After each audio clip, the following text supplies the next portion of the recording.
നമസ്കാരം, ഞാൻ ശാലിനി. പ്രധാന വാർത്തകൾ. തടസ്സങ്ങൾ നീങ്ങി കോടിമത രണ്ടാം പാലത്തിന്റെ നിർമ്മാണ പ്രവർത്തനങ്ങൾക്ക് തുടക്കം. അപ്രോച്ച് റോഡ് പണിയുന്നതിനായി സ്ഥലം തെളിച്ചു തുടങ്ങി. കോട്ടയം തിരുനക്കരയിൽ ബസ് സ്കൂട്ടറിൽ ഇടിച്ചു. സ്കൂട്ടർ യാത്രികൻ മരിച്ചെന്ന് കരുതി ബസ് ഡ്രൈവറും കണ്ടക്ടറും ഓടി രക്ഷപ്പെട്ടു. പരിക്കേറ്റ യാത്രക്കാരൻ ജില്ലാ ആശുപത്രിയിൽ ചികിത്സയിൽ. സ്കൂൾ പ്രവൃത്തി ദിവസം വർദ്ധിപ്പിച്ച സർക്കാർ ഉത്തരവ് ഹൈക്കോടതി സ്റ്റേ ചെയ്തു. വിദ്യാഭ്യാസ വിദഗ്ധരുമായി ചർച്ച ചെയ്ത ശേഷം സർക്കാരിന് ഉചിതമായ തീരുമാനം എടുക്കാമെന്നും ഹൈക്കോടതി. വാർത്തകൾ വിശദമായി. വർഷങ്ങളായി നിർമ്മാണ പ്രവർത്തനങ്ങൾ നിലച്ചു കിടക്കുകയായിരുന്ന കോടിമതയിലെ രണ്ടാം പാലത്തിന്റെ പണികൾ പൂർത്തിയാക്കുന്നതിനുള്ള നടപടികൾ തുടങ്ങി. പുതിയ പാലം പൂർത്തിയാകുന്നതോടെ കോടിമത ഭാഗത്തെ തിരക്ക് ഒഴിവാക്കാൻ സാധിക്കും. 6 വർഷത്തിലധികമായി മുടങ്ങിക്കിടക്കുന്ന കോട്ടയം കോടിമത രണ്ടാം പാലത്തിന്റെ നിർമ്മാണ പ്രവർത്തനങ്ങൾക്ക് തുടക്കം. പാലത്തിന്റെയും അപ്രോച്ച് റോഡിന്റെയും നിർമ്മാണ പ്രവർത്തനങ്ങളുടെ പ്രാരംഭ നടപടികൾ തുടങ്ങി. പാലം പണി പൂർത്തിയാക്കിയിരുന്നുവെങ്കിലും അപ്രോച്ച് റോഡിന്റെ കാര്യത്തിൽ അനിശ്ചിതത്വം നിലനിന്നിരുന്നു. 28 മീറ്റർ നീളത്തിലും 12 മീറ്റർ വീതിയിലുമാണ് പാലം. 15.48 രൂപയുടെ ഭരണാനുമതി പാലം പണി പൂർത്തിയാക്കുന്നതിന് ലഭിച്ചിരുന്നു. വർഷങ്ങളായി മുടങ്ങിക്കിടക്കുന്ന പ്രവർത്തനം പുനരാരംഭിക്കുന്നതിനായി 8 കോടി രൂപ അധികമായി വേണ്ടിവരും. 2015 പാലം പണി തുടങ്ങിയത്. അപ്രോച്ച് റോഡിന് ആവശ്യമായ സ്ഥലമെടുപ്പ് പൂർത്തിയാക്കാതെയായിരുന്നു പണികൾ. നിർമ്മാണത്തിന്റെ ഭാഗമായി 8 സ്പാനുകളാണ് ഉള്ളത്. പാലത്തിന്റെ കോട്ടയത്തേക്കുള്ള ഭാഗം മണ്ണിട്ടുയർത്തുകയും ചങ്ങനാശ്ശേരിയിലേക്കുള്ള ഭാഗത്ത് സ്പാനുകൾ നിർമ്മിച്ച് റോഡുകളുമായി ബന്ധിപ്പിക്കുകയും ചെയ്യും. MC റോഡ് നവീകരണത്തിന്റെ ഭാഗമായാണ് കോടിമതിയിൽ നിലവിലെ പാലത്തിനൊപ്പം രണ്ടാമത് പാലം പണിയാൻ നടപടി തുടങ്ങിയത്. 18 മാസം നിർമ്മാണ കാലാവധി നിശ്ചയിച്ച് 2015 ആഗസ്റ്റിലാണ് പുതിയ പാലത്തിന്റെ ജോലികൾ ആരംഭിച്ചത്. News bureau, Kottayam. കോട്ടയം തിരുനക്കര മൈതാനത്തിന് സമീപം ബസ് സ്കൂട്ടറിൽ ഇടിച്ച് അപകടം. സ്കൂട്ടർ യാത്രക്കാരൻ മരിച്ചെന്ന് ഭയന്ന് ബസ് ഡ്രൈവറും കണ്ടക്ടറും ഓടി രക്ഷപ്പെട്ടു. പരിക്കേറ്റ സ്കൂട്ടർ യാത്രികനെ പോലീസ് ജില്ലാ ജനറൽ ആശുപത്രിയിൽ പ്രവേശിപ്പിച്ചു. കോട്ടയം നഗരമധ്യത്തിൽ TV റോഡിൽ വാഹനാപകടമുണ്ടായി. ബസ് തട്ടി റോഡിൽ വീണ സ്കൂട്ടർ യാത്രക്കാരൻ മരിച്ചതായി സംശയിച്ച് ബസ് ഉപേക്ഷിച്ച് ഡ്രൈവറും ജീവനക്കാരും ഓടി രക്ഷപ്പെട്ടു. അപകടത്തെ തുടർന്ന് നഗരമധ്യത്തിൽ വൻ ഗതാഗതക്കുരുക്കുണ്ടായി. വെള്ളിയാഴ്ച ഉച്ചയ്ക്ക് 1 മണിയോടെ കോട്ടയം നഗരമധ്യത്തിൽ TV റോഡിൽ തിരുനക്കര മൈതാനത്തിന് സമീപമായിരുന്നു അപകടം. കോട്ടയം കല്ലറ ഇടയാഴം റൂട്ടിൽ സർവീസ് നടത്തുന്ന സെന്റ് തോമസ് എന്ന സ്വകാര്യ ബസ്സാണ് അപകടത്തിൽപ്പെട്ടത്. തിരുനക്കര മൈതാന ഭാഗത്ത് തിരിയുകയായിരുന്നു ബസ്. അപകടത്തെ തുടർന്ന് സ്കൂട്ടർ യാത്രക്കാരൻ റോഡിൽ വീണു. ഇതോടെ ബസിന്റെ ചക്രങ്ങൾ ഇയാളുടെ ശരീരത്തിൽ കയറിയതായി സംശയിച്ച് ജീവനക്കാർ ബസ് ഉപേക്ഷിച്ച ശേഷം ഓടി രക്ഷപ്പെട്ടു. ഇതേ തുടർന്ന് നഗരത്തിൽ ഗതാഗതക്കുരുക്കുമുണ്ടായി. പോലീസ് എത്തിയാണ് വാഹനം നടുറോഡിൽ നിന്ന് നീക്കിയത്. News bureau, Kottayam. 1 മുതൽ 10 വരെ ക്ലാസുകളിലെ സ്കൂൾ പ്രവൃത്തി ദിവസം വർദ്ധിപ്പിച്ച ഉത്തരവ് ഹൈക്കോടതി റദ്ദാക്കി. പുതിയ വിദ്യാഭ്യാസ കലണ്ടർ സംബന്ധിച്ച് സർക്കാരിന് ഉചിതമായ തീരുമാനമെടുക്കാമെന്നും ഹൈക്കോടതി നിർദ്ദേശിച്ചു. സ്കൂൾ പ്രവൃത്തി ദിനങ്ങൾ 220 ആക്കിയ സർക്കാർ ഉത്തരവ് ഹൈക്കോടതി റദ്ദാക്കി. 1 മുതൽ 10 വരെ ക്ലാസുകളുടെ പ്രവൃത്തി ദിവസം 220 ആക്കിയ ഉത്തരവാണ് ഹൈക്കോടതി റദ്ദു ചെയ്തത്. വിദ്യാഭ്യാസ വിദഗ്ധന്മാരായും മേഖലയിലെ ബന്ധപ്പെട്ടവരുമായി ചർച്ച ചെയ്തതിനു ശേഷം പുതിയ വിദ്യാഭ്യാസ കലണ്ടർ സംബന്ധിച്ച് സർക്കാരിന് തീരുമാനമെടുക്കാമെന്നും അതുവരെ ശനിയാഴ്ചകൾ പ്രവൃത്തി ദിവസമായിരിക്കില്ലെന്നും ജസ്റ്റിസ് A.A. സിയാദ് ഉത്തരവിട്ടു. KPSTA, KSTU, PGTA എന്നിവർ നൽകിയ ഹർജികളാണ് പരിഗണിച്ചത്. വിദ്യാഭ്യാസ രംഗത്ത് നയപരമായ തീരുമാനമെടുക്കുമ്പോൾ കേരള വിദ്യാഭ്യാസ ചട്ടത്തിലെയും കേന്ദ്ര നിയമത്തിലെയും വ്യവസ്ഥ പരിശോധിക്കണമെന്ന് കോടതി വിലയിരുത്തി. കൂടാതെ ശനിയാഴ്ചകളിലെ ക്ലാസുകൾ NCC, സ്കൗട്ട്, സ്റ്റുഡൻസ് പോലീസ് തുടങ്ങിയ പാഠ്യേതര പ്രവർത്തനങ്ങളെ ബാധിച്ചെന്ന് ഹർജിയിൽ പറയുന്നു. ജൂൺ 3-നാണ് 220 പ്രവൃത്തി ദിവസങ്ങൾ ഉൾപ്പെടുത്തിയ വിദ്യാഭ്യാസ കലണ്ടർ സർക്കാർ പുറത്തിറക്കിയത്. ഇതുപ്രകാരം 25 ശനിയാഴ്ചകൾ പ്രവൃത്തി ദിനങ്ങളാണ്.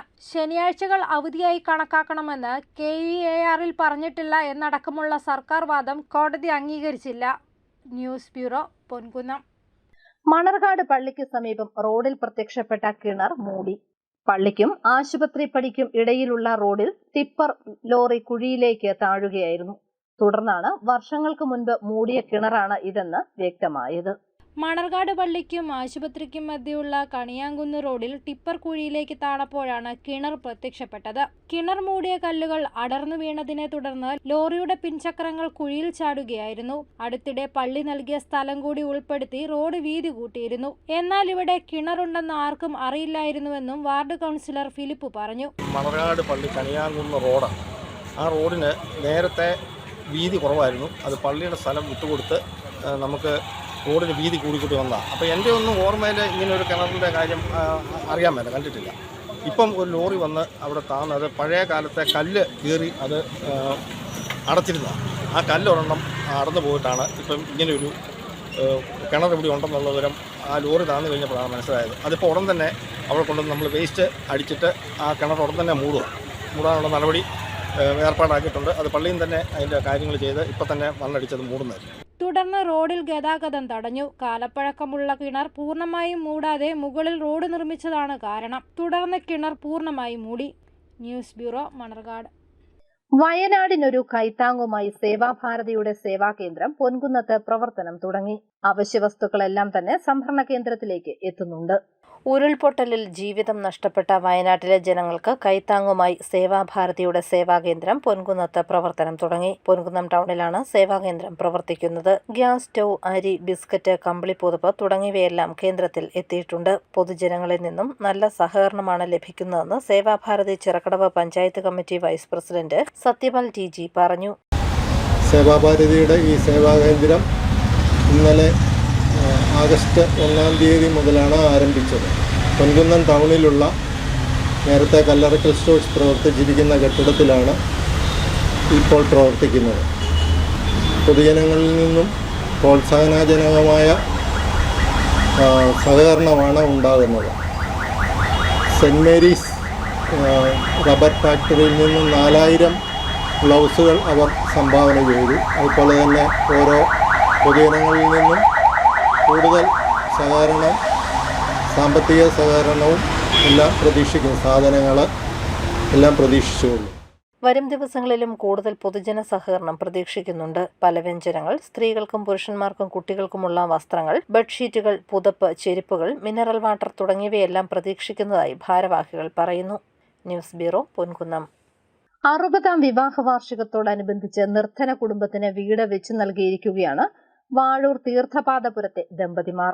Retired treasury officer KN Ramakrishnan നായരും ഭാര്യ റിട്ടയർഡ് അധ്യാപിക KR കാർത്തിയായനിയമ്മയുമാണ് ഈ മാതൃകാ ദമ്പതികൾ. തങ്ങളുടെ 60-ാം വിവാഹ വാർഷികത്തോടനുബന്ധിച്ച് ഒരു നിർധന കുടുംബത്തിന് വീട് വെച്ചു നൽകി മാതൃകയായിരിക്കുകയാണ് വാഴൂർ തീർത്ഥപാദപുരത്തെ ദമ്പതിമാർ. തീർത്ഥപാദപുരം പൗർണമിയിൽ retired treasury officer KN Ramakrishnan നായരും റിട്ടയർഡ് അധ്യാപിക CR കാർത്തിയായനിയമ്മയുമാണ് 60-ാം വിവാഹ വാർഷികത്തിന്റെ സന്തോഷത്തിലേക്ക് ഒരു കുടുംബത്തെ കൂടി ചേർത്തുവെച്ചത്. പക്ഷാഘാതം വന്ന് ജോലി ചെയ്യാൻ കഴിയാതെ വന്ന വാഴൂർ വട്ടക്കാവുങ്കൽ അനിൽകുമാറിനും കുടുംബത്തിനുമാണ് ഇവർ വീട് വെച്ചു നൽകിയത്. 6.5 ലക്ഷത്തിലധികം രൂപ ചെലവഴിച്ചു. ഞങ്ങള് വിവാഹം ഇവരായിട്ട് 60 വർഷം പൂർത്തിയാവുകയാണ്. അതിൻ്റെ ഞങ്ങളൊരു ഓർമ്മയ്ക്കായിട്ട് ഏതെങ്കിലും പാവപ്പെട്ട ഒരാൾക്ക് ഒരു സഹായം ചെയ്യണമെന്ന് ഞങ്ങൾ രണ്ടും കൂടി തീരുമാനമെടുത്തു. അതിൻ്റെ അടിസ്ഥാനത്തിൽ ആലോചിച്ച് വന്നിട്ട് ഒരു സ്ഥായിയായ ഒരു ഓർമ്മയ്ക്ക് വേണ്ടി ഏറ്റവും നല്ലത് ഒരു പാവപ്പെട്ട ഒരാളുടെ വീട് നിർമ്മിച്ചു കൊടുക്കുകയാണെന്ന് ഞങ്ങൾക്ക് തോന്നി. അതിന്റെ ഫലമായിട്ടാണ് ഞങ്ങൾ ഈ വീട് പണിയിച്ചു കൊടുത്തത്. അനിൽകുമാറിന്റെ ഭാര്യ ഉഷാകുമാരി അംഗനവാടി ജീവനക്കാരിയാണ്. ഇവരുടെ വരുമാനത്തെ ആശ്രയിച്ചാണ് അനിൽകുമാറിന്റെ ചികിത്സയും 3 കുട്ടികളുടെ പഠനവും മറ്റ് ചെലവുകളും നടക്കുന്നത്. കുടുംബ വസ്തുവിന്റെ രേഖകൾ കൃത്യമാകാത്തതിനാൽ ഭവന നിർമ്മാണത്തിനുള്ള ആനുകൂല്യങ്ങൾ ലഭിച്ചിരുന്നില്ല. എൻ്റെ ജീവിതത്തിലെ ഏറ്റവും വലിയൊരു പ്രതീക്ഷയായിരുന്നു എനിക്കൊരു വീടുണ്ടാക്കുക എന്നുള്ളത്. അതെന്നെ സംബന്ധിച്ചിടത്തോളം എനിക്ക് വളരെ ബുദ്ധിമുട്ടായിരുന്നു. അംഗനവാടി ജീവനക്കാരിയാണ് ഞാൻ. വർഷങ്ങളായി അംഗൻവാടി ജോലി ചെയ്യുന്നുണ്ടെങ്കിലും ഭർത്താവിന് വയ്യാത്തൊരു സ്റ്റേജ് ഉണ്ടായി. അറ്റായിക്കായിട്ടും അതുപോലെ തന്നെ 2 തവണ സ്ട്രോക്ക് വന്നു. തയ്യൽ ജോലി നടത്തി ജീവിതം മുന്നോട്ട് നീങ്ങാൻ പറ്റാത്തൊരവസ്ഥയിലായിരുന്നു. അപ്പം വീടെന്നുള്ളത് ഒരു വലിയ സ്വപ്നമായിരുന്നു എൻ്റേത്. അതാണ് എനിക്ക് സാക്ഷാത്കരിക്കപ്പെട്ട് തന്നത്. കാലപ്പഴക്കം ചെന്ന വീട് പൊളിച്ചു മാറ്റിയാണ് 5 സെന്റിൽ 2 കിടപ്പുമുറികളും ഹാളും അടുക്കളയും ബാത്റൂമും അടങ്ങുന്ന 500 സ്ക്വയർ ഫീറ്റിന് മുകളിലുള്ള വീട് പണിതത്. News bureau, Ponkunnam. ഇത്തവണത്തെ സ്വാതന്ത്ര്യ ദിനാഘോഷം സമുചിതമായി ആചരിക്കാൻ കോട്ടയം ജില്ലാ കളക്ടർ ജോൺ വി സാമുവലിന്റെ അധ്യക്ഷതയിൽ ചേർന്ന യോഗത്തിൽ തീരുമാനം. പരേഡിൽ 22 പ്ലാറ്റൂണുകൾ പങ്കെടുക്കും. ഇത്തവണത്തെ സ്വാതന്ത്ര്യദിനാഘോഷം സമുചിതമായി ആചരിക്കാൻ ജില്ലാ കളക്ടർ ജോൺ വി സാമുവലിന്റെ അധ്യക്ഷതയിൽ ചേർന്ന യോഗത്തിൽ തീരുമാനം. പോലീസ് പരേഡ് ഗ്രൗണ്ടിൽ നടക്കുന്ന സ്വാതന്ത്ര്യദിന പരേഡിൽ 22 പ്ലാറ്റൂണുകൾ പങ്കെടുക്കും. പോലീസിന്റെ 3 പ്ലാറ്റൂണുകളും എക്സൈസ്, ഫോറസ്റ്റ് എന്നിവരുടെ ഓരോ പ്ലാറ്റൂണുകളും പരേഡിൽ പങ്കെടുക്കും. NCCയുടെ 6 പ്ലാറ്റൂണുകൾ, സ്റ്റുഡൻസ് പോലീസ് കേഡറ്റ്സിന്റെ 3 പ്ലാറ്റൂണുകൾ, സ്കൗട്ട് ആൻഡ് ഗൈഡ്സിന്റെ 4 പ്ലാറ്റൂണുകൾ, ജൂനിയർ റെഡ് ക്രോസിന്റെ 2 പ്ലാറ്റൂണുകൾ എന്നിവയ്ക്കൊപ്പം 2 ബാൻഡ് പ്ലാറ്റൂണുകളും ഉണ്ടാകും. ഓഗസ്റ്റ് 11, 12, 13 തീയതികളിൽ പരേഡ് റിഹേഴ്സൽ നടക്കും. കളക്ട്രേറ്റ് വിപഞ്ചിക ഹാളിൽ ചേർന്ന യോഗത്തിൽ അഡീഷണൽ ജില്ലാ magistrate Beena P Anand, sub collector D Ranjith, Pala RDO KP Deepa, പൊതുമരാമത്ത് വകുപ്പ് എക്സിക്യൂട്ടീവ് എഞ്ചിനീയർ P ശ്രീലേഖ, വിദ്യാഭ്യാസ വകുപ്പ് ഡെപ്യൂട്ടി ഡയറക്ടർ സുബിൻ പോൾ തുടങ്ങിയവർ പങ്കെടുത്തു. News bureau, Kottayam. അറ്റകുറ്റപ്പണികൾക്കായി അടച്ചിട്ട മുണ്ടക്കയം കോസ്വേ പാലം തുറന്നുകൊടുത്തു. സെബാസ്റ്റ്യൻ കുളത്തുങ്കൽ MLA പാലം ജനങ്ങൾക്കായി തുറന്നു നൽകി. കോസ്വേക്ക് സമാന്തരമായി ഉയരം കൂട്ടി പുതിയ പാലം നിർമ്മിക്കുന്നതിനുള്ള സർവേ നടപടികൾ ആരംഭിച്ചതായും MLA അറിയിച്ചു. പ്രളയത്തിൽ ഉപരിതലം തകരാറിലായി ഗതാഗതത്തിന് ബുദ്ധിമുട്ട് നേരിട്ടിരുന്ന മുണ്ടക്കയം കോസ്വേ പാലം പുനരുദ്ധാരണ പ്രവൃത്തികൾക്കായി അടച്ചിട്ടിരുന്നത് അറ്റകുറ്റപ്പണികൾ പൂർത്തീകരിച്ച് തുറന്നു നൽകി. 2021 പ്രളയത്തിൽ പാലത്തിന് കേടുപാടുകൾ സംഭവിച്ചതിനെ തുടർന്ന് പാലത്തിലൂടെയുള്ള യാത്ര ഏറെ ദുഷ്കരമായിരുന്നു. കോരുത്തോട്, പുഞ്ചവയൽ, കണ്ണിമല, എരുമേലി തുടങ്ങിയ പ്രദേശങ്ങളിൽ നിന്നും മുണ്ടക്കയത്തേക്കുള്ള യാത്രാമാർഗമായ കോസ്വേ പാലം ഏറെ ഗതാഗത തിരക്കുള്ളതാണ്. പാലം അറ്റകുറ്റപ്പണികൾ നടത്തി മികച്ച രീതിയിൽ ഗതാഗതത്തിന് സജ്ജമാക്കിയിരിക്കുകയാണിപ്പോൾ. രാവിലെ മുണ്ടക്കയം ഗ്രാമപഞ്ചായത്ത് പ്രസിഡന്റ് രേഖാദാസിന്റെ അധ്യക്ഷതയിൽ അഡ്വക്കേറ്റ് സെബാസ്റ്റ്യൻ കുളത്തുങ്കൽ MLA പാലം പൊതുജനങ്ങൾക്കായി തുറന്നു നൽകി. ജില്ലാ പഞ്ചായത്ത് അംഗം PR അനുപമ, ബ്ലോക്ക് പഞ്ചായത്ത് അംഗം PK പ്രദീപ്, ഗ്രാമപഞ്ചായത്ത് അംഗങ്ങളായ CV അനിൽകുമാർ, ഷീബ ഡിഫൈൻ തുടങ്ങിയവർ പങ്കെടുത്തു. ഇതോടൊപ്പം കോസ്വേക്ക് സമാന്തരമായി വെള്ളപ്പൊക്കത്തെ പരമാവധി അതിജീവിക്കത്തക്ക വിധം ഉയരം കൂട്ടി പുതിയ പാലം നിർമ്മിക്കുന്നതിനുള്ള സർവേ നടപടികൾ ആരംഭിച്ചിട്ടുണ്ടെന്ന് അഡ്വക്കേറ്റ് സെബാസ്റ്റ്യൻ കുളത്തുങ്കൽ MLA അറിയിച്ചു. News bureau, Kanjirappally. Pala government പോളിടെക്നിക്കിൽ നിലവിലുള്ള ഒഴിവുകളിലേക്ക് സ്പോട്ട് അഡ്മിഷൻ നടത്തും. 7-ാം തീയതി മുതലാണ് സ്പോട്ട് അഡ്മിഷൻ ആരംഭിക്കുന്നത്. നിലവിൽ അപേക്ഷ സമർപ്പിക്കാത്തവർക്കും പങ്കെടുക്കാമെന്ന് അധികൃതർ അറിയിച്ചു. പാലാ ഗവൺമെന്റ് പോളിടെക്നിക്കിൽ നിലവിലുള്ള ഒഴിവുകളിലേക്ക് സ്പോട്ട് അഡ്മിഷൻ നടത്തുന്നു. polyadmission.org എന്ന വെബ്സൈറ്റ് മുഖേനയാണ് അപേക്ഷകൾ സമർപ്പിക്കേണ്ടത്. 10ാം ക്ലാസ് വിജയമാണ് യോഗ്യത. മാർക്കിന്റെ അടിസ്ഥാനത്തിലായിരിക്കും റാങ്ക് നിർണയം നടത്തുന്നത്. 1 ലക്ഷത്തിൽ താഴെ വരുമാനമുള്ള വിദ്യാർത്ഥികൾക്ക് പൂർണ്ണമായും സൗജന്യ വിദ്യാഭ്യാസം ലഭിക്കും. 3 വർഷം 6 സെമസ്റ്ററുകളിലായി ക്രമീകരിച്ചിരിക്കുന്ന ഡിപ്ലോമ കരിക്കുലം അവസാന സെമസ്റ്ററിൽ പ്രമുഖ കമ്പനികളിൽ സ്റ്റൈഫൻഡോടുകൂടി ഇന്റേൺഷിപ്പ് ചെയ്യാനുള്ള അവസരവും കുട്ടികൾക്കുണ്ട്. ഉപരിപഠനത്തിനും തൊഴിൽ ലഭിക്കുന്നതിനും സംരംഭകരാകുന്നതിനും കഴിയുന്ന വിധത്തിൽ വിദ്യാർത്ഥികളെ സജ്ജരാക്കുന്നതിനു വേണ്ടി പ്ലേസ്മെന്റ് സെൽ, എന്റർപ്രന്യൂർഷിപ്പ് സെൽ തുടങ്ങി വിവിധ സെല്ലുകളും പാലാ പോളിടെക്നിക്കിൽ പ്രവർത്തിക്കുന്നുണ്ട്. ആൺകുട്ടികൾക്കും പെൺകുട്ടികൾക്കും പ്രത്യേകം ഹോസ്റ്റലുകൾ, പഠനത്തിൽ പിന്നോക്കം നിൽക്കുന്നവർക്ക് പ്രത്യേക പരിശീലനം തുടങ്ങി ഒട്ടനവധി പ്രത്യേകതകളും ഈ സ്ഥാപനത്തിനുണ്ട്. 1984 സ്ഥാപിതമായ ഈ സാങ്കേതിക വിദ്യാഭ്യാസ സ്ഥാപനം electrical and electronics engineering, computer engineering, instrumentation engineering, electronics engineering എന്നീ 4 പ്രധാനപ്പെട്ട വിഭാഗങ്ങളിലാണ് ത്രിവത്സര ഡിപ്ലോമ കോഴ്സുകൾ നടത്തുന്നത്. ഇതുവരെ അപേക്ഷ സമർപ്പിച്ചിട്ട് പ്രവേശനം ലഭിക്കാത്ത വിദ്യാർത്ഥികൾക്കും ഇപ്പോൾ മറ്റ് പോളിടെക്നിക്കില് പ്രവേശനം ലഭിച്ചു സ്ഥാപനമാറ്റം ആഗ്രഹിക്കുന്നവർക്കും ഇതുവരെ പോളിടെക്നിക്കിൽ അപേക്ഷ സമർപ്പിച്ചിട്ടില്ലാത്ത കുട്ടികൾക്കും പ്രവേശനം ലഭിക്കുവാനുള്ള അവസരമുണ്ട്. polyadmission.org എന്ന വെബ്സൈറ്റ് മുഖേനയാണ് പുതിയതായുള്ള അപേക്ഷകൾ സമർപ്പിക്കേണ്ടത്. 6 സെമസ്റ്ററുകളിലായി 3 വർഷങ്ങളിലായി ചിട്ടപ്പെടുത്തിയിരിക്കുന്ന ഡിപ്ലോമ വിദ്യാഭ്യാസത്തിന്റെ അടിസ്ഥാന യോഗ്യത 10ാം ക്ലാസ്സിലെ വിജയമാണ്. നഗരത്തിന്റെ തിരക്കുകളിൽ നിന്ന് ഒഴിഞ്ഞ് കാനാട്ടുപാറയിൽ മനോഹരമായ ക്യാമ്പസിൽ സ്ഥിതി ചെയ്യുന്ന ഗവൺമെന്റ് പോളിടെക്നിക് കോളേജ് കഴിഞ്ഞ അധ്യയന വർഷം നാഷണൽ ബോർഡ് ഓഫ് അക്രഡിറ്റേഷൻ അംഗീകാരവും കൈവരിച്ചു. പാലാ നഗരസഭ വിദ്യാഭ്യാസ standing committee chairman Baiju Kollapparambil, Pala government polytechnic college principal Ani Abraham, PTA secretary Shyam Raj RL, admission coordinator Ramesh M, വിവിധ ബ്രാഞ്ച് മേധാവികളായ Binu BR, Smitha V, N Bhamadevi, Shanifa E എന്നിവർ വാർത്താ സമ്മേളനത്തിൽ പങ്കെടുത്തു. News bureau, Pala. വയനാട് ദുരന്തത്തിന്റെ പശ്ചാത്തലത്തിൽ BSP സംസ്ഥാന കമ്മിറ്റി ഓഗസ്റ്റ് 5-ന് കോട്ടയത്ത് നടത്താനിരുന്ന ആംസ്ട്രോങ് വധക്കേസ് CBI ഏറ്റെടുക്കണമെന്നാവശ്യപ്പെട്ടുള്ള പ്രതിഷേധ സംഗമം മാറ്റിവെച്ചതായി ഭാരവാഹികൾ വാർത്താസമ്മേളനത്തിൽ അറിയിച്ചു. ഓഗസ്റ്റ് 12-ന് പ്രതിഷേധം നടക്കുമെന്നും ഭാരവാഹികൾ പറഞ്ഞു. നഷ്ടപ്പെട്ട കുടുംബങ്ങളുടെ എണ്ണം വ്യക്തമല്ല, കാണാതായവരെ കുറിച്ച് നമുക്ക് വ്യക്തമായൊരു കണക്കില്ല. അത്രകണ്ട് അതീവ ദുഃഖത്തിലും എല്ലാവരുടെയും ശ്രദ്ധ കേന്ദ്രിതമായ ഒരു സംഭവമാണ് വയനാട് ഉണ്ടാക്കിയിട്ടുള്ളത്. അതുകൊണ്ട് തന്നെ BSPയുടെ ഞങ്ങൾ നിശ്ചയിച്ചിരുന്ന ഒരു പ്രോഗ്രാം അത് മാറ്റിവെക്കാൻ തീരുമാനിച്ചു. ഓഗസ്റ്റ് 12-ലേക്ക് മാറ്റിവെക്കുന്നു. വയനാട് മരണപ്പെട്ടവർക്കും അവരുടെ കുടുംബങ്ങൾക്കും പാർട്ടി അതീവ ദുഃഖത്തിലായിരിക്കുന്ന കുടുംബങ്ങളോടൊപ്പം ചേരുകയും മരണപ്പെട്ടവർക്ക് ആദരാഞ്ജലി അർപ്പിക്കുകയും ചെയ്യുന്നു.